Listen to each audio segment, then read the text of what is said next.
Hello, I'm LeRoy. I wrote, directed, and starred in Where I Want to Be. In celebration of the 5-year anniversary of Where I Want to Be, I'm gonna reveal some interesting fun facts from the making of Where I Want to Be.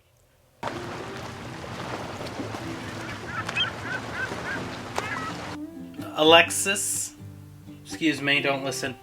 my echo's trying to jump in here. She played Serena in Where I Want to Be. Fun fact, I had never met her before. The original person that was supposed to play Serena backed out, I think, 2 months before we were going to film. And me and Jenny were kind of working together on this, and we're trying to figure out who could play Serena now. And we were going through our Facebook friends. I used to work at Scarowinds, which a majority of, if not all, the people that are in Where I Want to Be were from Scarowinds. Everybody adds each other on Facebook there, even if you don't really know them. And that's kind of what happened with me and Alexis. I was looking at her Facebook profile and saw she had, aside from Scarowinds, she had some background in acting. She had been part of a drama club or something. I got this vibe from her. I'm like, I feel like you are Serena. Like, you could bring something to this role. So I sent her a long message explaining what I was, I was asking her, like, I'm working on this movie. Gave her a quick concept of the story and what I wanted her to do in it. The first response I get back from her was, hell yeah! And from that point on, she was Serena. We Skyped a couple times to practice lines, but I didn't meet her in person until the first day of filming out in Myrtle Beach. I'm really glad all that worked out. Alexis is a cool friend. I can't see anyone else playing Serena. She did such a fabulous job.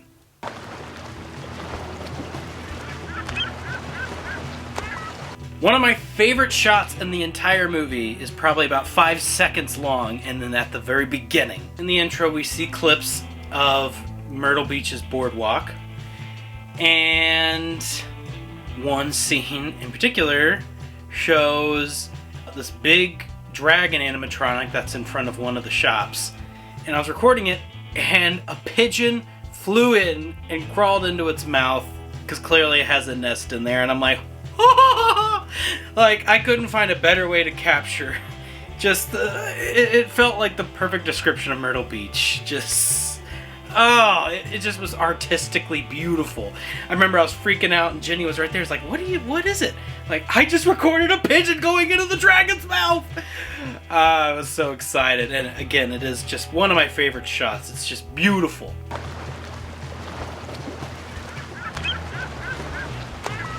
So when we started filming, we spent a week in Myrtle Beach. It was a very intense filming schedule. I mean, we had time to kind of have fun in between scenes, but it was a lot of work because we had to film so much within a small amount of time. So at the very end of the shoot was the scene where me Jake and Serena are going on their walk after work, and it's kind of their first time really getting to have a personal conversation together. It's important to kind of begin their spark. We filmed it actually on the resort that we were staying at. It was rough because there were cars coming through and all that. A lot of cars. 2 cars. 2 cars coming? 1, 2. When I got back and I started looking at the footage, I'm like, holy crap, this is hideous. What are we gonna do? We can't really go back to Myrtle Beach. And at the time, Alexis actually lived in Charleston. So I'm just like, well, let's make it easy. Why don't we come to you and get the scene filmed at one of the parks there in Charleston. Went down with Eddie, who played Nate. He was gonna be cameraman. And we just had a blast. We explored the historic district. It was so much fun. And then we filmed. We had to wait till the sun went down because it's supposed to be at night after they get off work. So we filmed it, and it came out beautifully, much better than what we filmed in Myrtle Beach. And again, we just got to have this fun, unplanned adventure.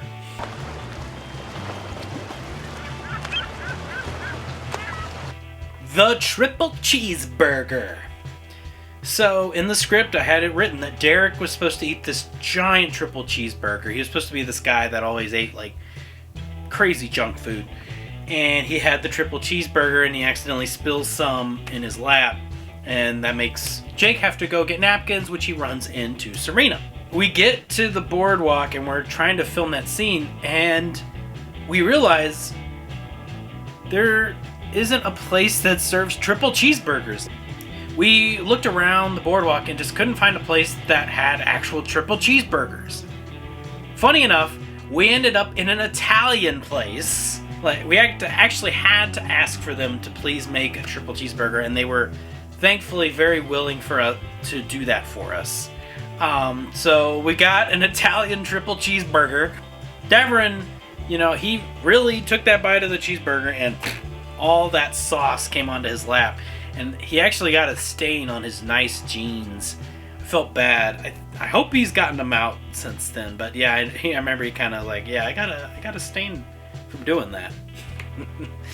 I appreciate you, Davern. I was curious to try the triple cheeseburger, but immediately after we filmed the scene, Davern put it down and a cockroach jumped right on that thing. So we immediately threw it out.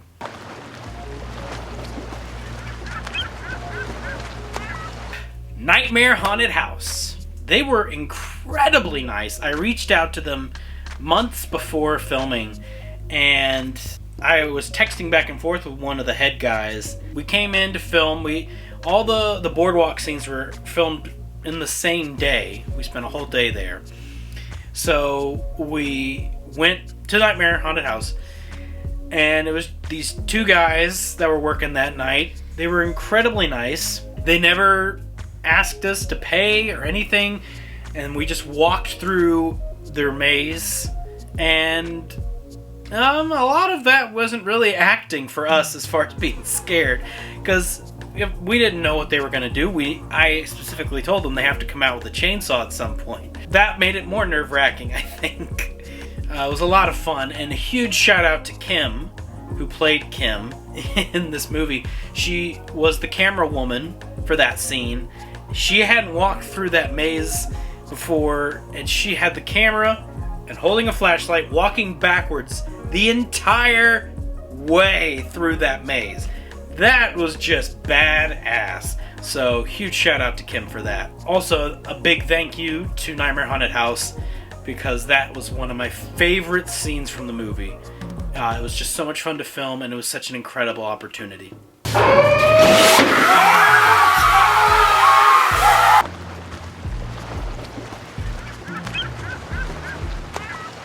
This scene I'm about to talk about here, this is the parasailing scene, where Serena gets Jake to face his fear of heights and go parasailing. First of all, I'd never gone parasailing before this. I don't really remember what inspired me to do this, but it was...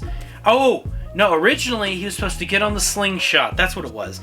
He was going to get on a slingshot ride on the boardwalk to face his fears. I don't know exactly what happened, but it seemed better to do parasailing. Which, honestly, it was way better for the movie, I think. Way more adventurous than just doing a slingshot ride.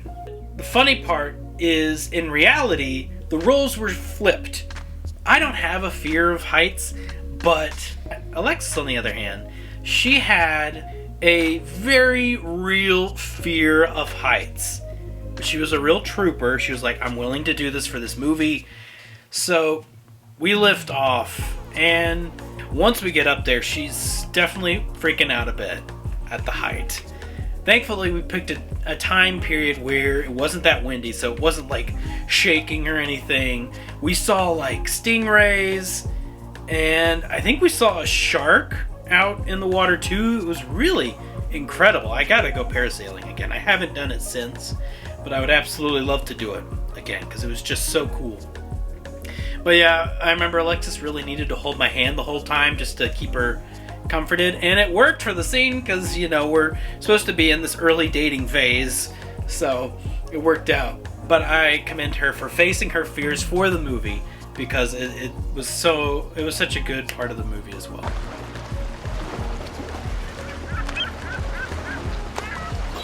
Hey buddy, hey. Hey, sir. Someone snatched 200 tickets from me. I'd like to get them reimbursed. The Barracuda! So originally, there was someone else that was supposed to play the Barracuda. It was actually, I think we originally called her the Dragon. It was going to be a woman playing the Dragon instead of the Barracuda. The person who originally was supposed to play Barracuda dropped out the day of filming, which was a bit nerve-wracking. I'm like, okay, who can I ask? Oh my god. And I got extremely lucky because my good friend Dave happened to be free. I messaged him and I'm like, hey, we're filming a movie today. I need you to play this really annoying arcade guest. And thankfully, Dave was completely on board. I mean, he got his lines and everything all in the same day. And he came and we had a blast filming with him. It was so much fun. And he did a great job playing the Barracuda. Yeah, I always appreciate Dave for coming in so last minute to be in the movie.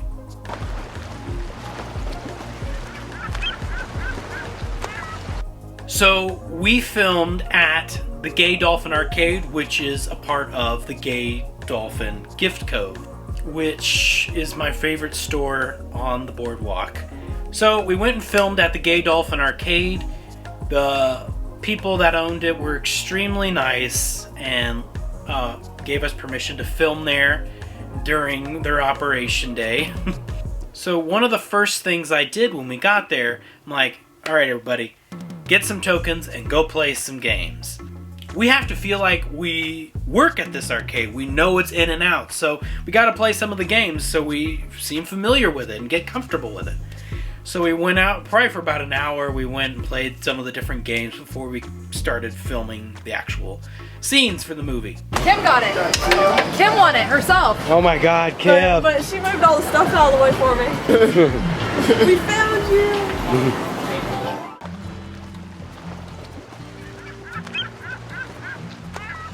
So the 4th of July scene where we're filming at Eve's apartment was actually my dad's apartment.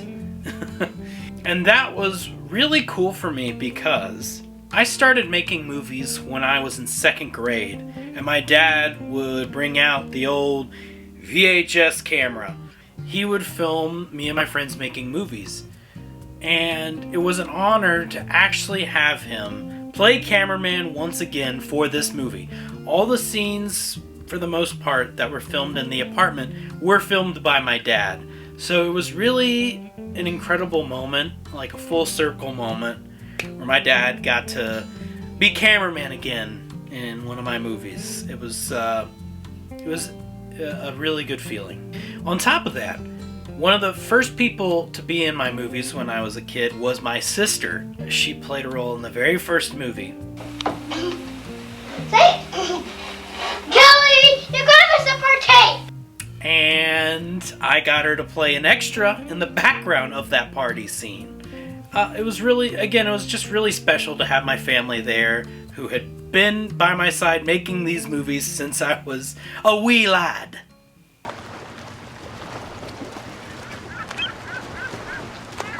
The movie premiered May of 2017, and I had booked this theater. I had promoted the movie all over Facebook. I had friends and family, not just from where I live, but from other states coming to see this movie. It was really a big deal. I was really excited. The night of the movie premiere, the cast got together and had a dinner before the premiere. And then when we came to the premiere, we see that the theater is closed. And I'm immediately going into panic mode.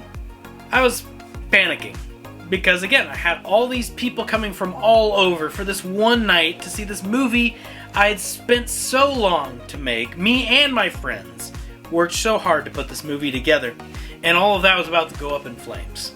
Davern and Kim were probably the biggest heroes of the day because they got on the phone with the theater people and gave them a good talking to. I am so grateful for them. Thankfully, one of the attendants were not that far away and came back. And also, offered free food, snacks for all the patrons coming to see the movie. I had worked out a whole introduction. For the movie that I was going to give, and I'd been practicing and practicing, but because of the events before we could get in the theater, my nerves were shot. I just couldn't get it together, so I know my speech for the movie was super bad. But thankfully the movie turned out well, so everyone enjoyed that. And again, thank you to Davrin and Kim. You saved the day.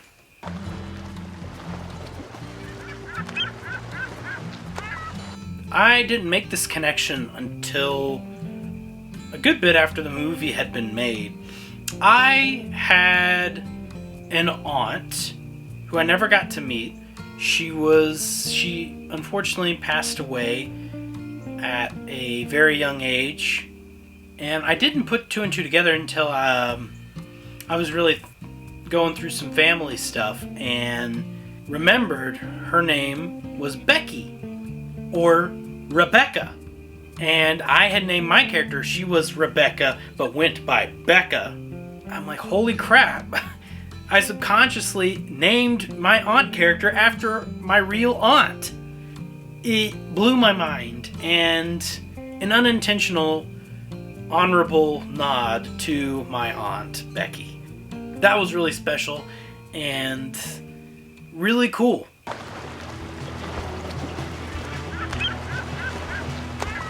So this little corner is where you'll mostly be the old redemption counter. The old Sharkade prize counter. Man, I had so much fun building that set. Shout out to my friend Rachel, who donated her shelf for the filming, and Shane, who played Skadoosh, came with me with his truck. We had to take the shelf apart, put it in his truck, bring it here, put it together, and then once filming was done, after a couple weeks, me and him had to take it down, put it back in his truck, take it to my friend Rachel's house, and put it back together for her. I really wanted to immerse my cast to feel like this is their prize counter. I really wanted it to be real, because we did not film the prize counter scenes at the actual arcade, just because so much happens at the prize counters, and we really needed to be able to control the sound. So that's why we had to film here. We also didn't want to get in the way of the gay Dolphin Arcade's business and film at their counter. But like I said, I really wanted to get the cast immersed in the counter and just, really get into it. Under the counter, I put a pizza box with Derek's name on it. I had some pieces of arcade games under there. It definitely was touching to see everyone be so blown away by the prize counter when they came to film. It was a great feeling, because I never thought in a million years I was going to be able to build my own prize counter, but I did it! Oh.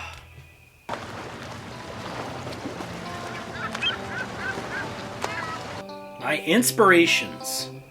I've had people kind of tell me like, oh, this kind of reminds me of Adventureland, which is a good movie and it's on its own, and I can absolutely see how people make that connection. But Adventureland has nothing to do with this. It actually is a movie called The Way, Way Back. It is my favorite movie of all time. It has been for almost a decade now. It's a great comedy, drama movie. Highly recommend checking it out. It just, the character development in that movie is just phenomenal. I just really enjoyed that warm beach vibe the movie gave you. And I wanted to make a movie like that. Just a movie that gives you a quick little trip to the beach. And that's what I wanted, where I want to be like. I would say a lot of it is also based off my own real life experiences between working at Scarewinds and also my time at Great Wolf Lodge. I spent a lot of time at the arcade there.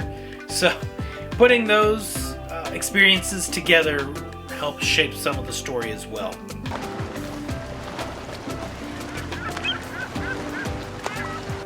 Kelsey is a phenomenal actress. I love working with her. She originally was supposed to play Kim in this movie, and then got recasted to playing Eve, and she, of course, knocked it out of the ballpark with it. She did a great job. And one of the biggest moments that I really admire about her was when we filmed the final scene of the Sharkade Olympics, where we were playing the air hockey game. This was Kelsey's last day in Myrtle Beach for filming, and she felt awful. She didn't want to move, you know, but we had to film this final scene, and she was a real trooper. She sucked it up, and when that camera started rolling, she got right back into the character. In your face! And she did a great job. So she's a true actress. So thank you so much, Kelsey. That was incredible what you did.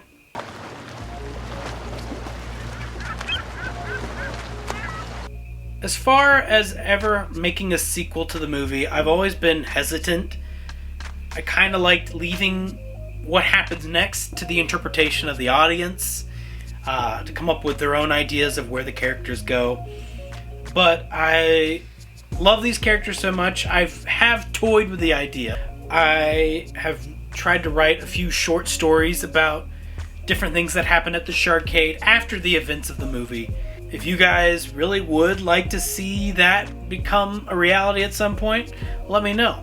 We did actually have plans to make a second movie, although I wouldn't say it was a sequel, as it was more of like a reunion show, because it was only going to film in one spot. It was only going to take place at Aunt Becca's house. And it was mainly because everyone since the movie has gone their own separate ways, and scheduling is much more challenging.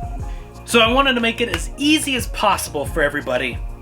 So that's why I made it take place at Aunt Becca's house, so we wouldn't have to be going to, 3 different beaches like we did for Where I Want to Be. So in that story, we were going to see where the characters went. It was going to be a few years after the events of the original movie. Like Eve, I think, had become a famous photographer.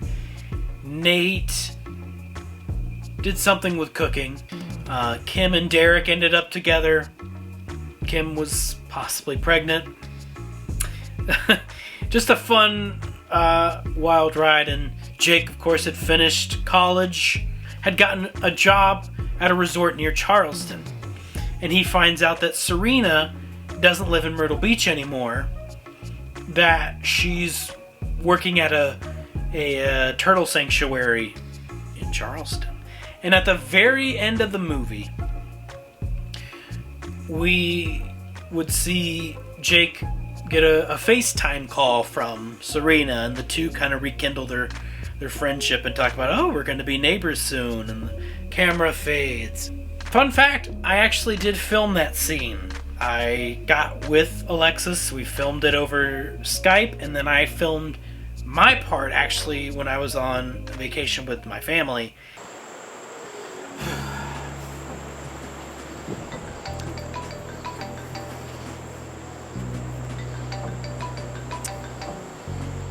Hey, wait, boy. Well, look who finally decided to pick up. Sorry, I've been working overtime today. I get to help with my sea turtles nest, so, Oh, you gotta be beside yourself. Oh, I am. I can't wait to see a beach full of tiny baby turtles. And I'm gonna beat the crap out of any bird or any crab that tries to mess with one of my babies. So where are you working now? I'm actually at the aquarium in Charleston, and they have such a great rescue program for the sea turtles here, so it's kind of perfect. Well, it's funny. I just got a manager job at a resort not far from there. Is that so? So are we gonna be neighbors later, boy? Yeah. Perhaps we can chat while Parasailing. Ooh, that does sound nice. Alright, well, what did I miss at this shindig? Derek and Kim are expecting. Wait, shut up. Are you kidding me right now? Wow. Oh my god, I always knew she had a thing for him. I just could never... Yeah. Of course, the rest of that movie didn't get filmed. We had something else get in the way of it. We had been filming the Horrors of Taco Night series that also has Davern and myself in it.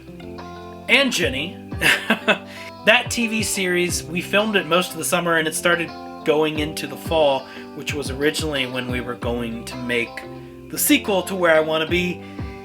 So, sadly, we went with the Horrors of Taco Night over Where I Want to Be's sequel. And that's it. Those are your 15 fun facts about making Where I Want to Be. I hope you enjoyed it. If you'd like to see me do more of this with some of my other projects, let me know in the comments down below. Huge shout out to every single person that helped make my dream Where I Want to Be come to life in this incredible movie. So many wonderful people helped me make it possible. And you can check out the movie now for a limited time here on YouTube. The link is in the description below, and it might also pop up here. It was just one of the most incredible experiences of my life, and I hope that there will be more.